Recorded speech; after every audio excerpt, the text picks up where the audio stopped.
सत्य बोला, कर साच बराबर तप नाही, झूठ बराबर पाप, जिनके हृदय साच है उनके हृदय साच बराबर तप नाही, सत्यासारखं तप नाही, खोटं बोलल्यासारखं पाप नाही. म्हणून खोटं बोलू नका आणि खरं बोलल्याशिवाय राहू नका. आपल्या बोलण्यातून एखाद्याचं नुकसान होत असेल, एखाद्याचं जीवन बर्बाद होत असेल, ते सगळं पाप तुमच्या माथी जाणार. पण मुखाने सत्यच बोला, खरं बोला, खरंही बोला आणि बरंही बोला. मुद्दाम सांगतो, विषयांतर झालं तरी खरंही बोला आणि बरंही बोला. काही वेळेला असतं खरं पण ते नसतं कानाला बरं, असतं खरं पण ते कानाला नसतं बरं. एक असा मनुष्य निघाला पायी पायी, तर एक शेत लागलं. ते शेताच्या बाजूला, शेतामध्ये एक मुलगा होता, छोटा मुलगा होता.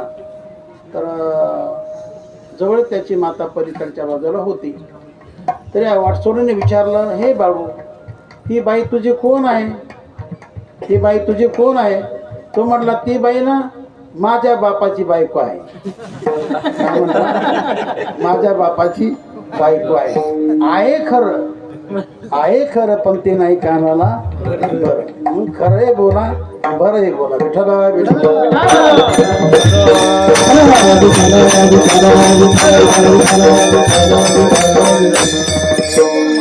हे माझी माता आहे, माझी आई आहे, किती गोड आलं का लक्षात. मग सत्याचं परिपालन करा, सत्य सांभाळा.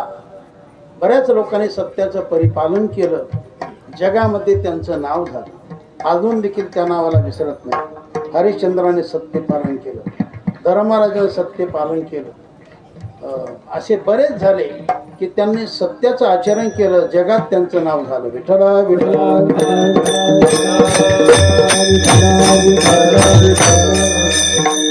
खरे बोले तरी लोकांसाठी जोडे हरी, लोकांसाठी जोडे हरी,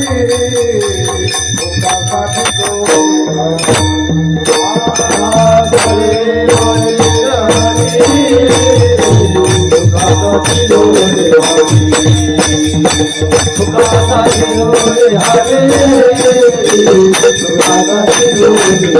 हरी.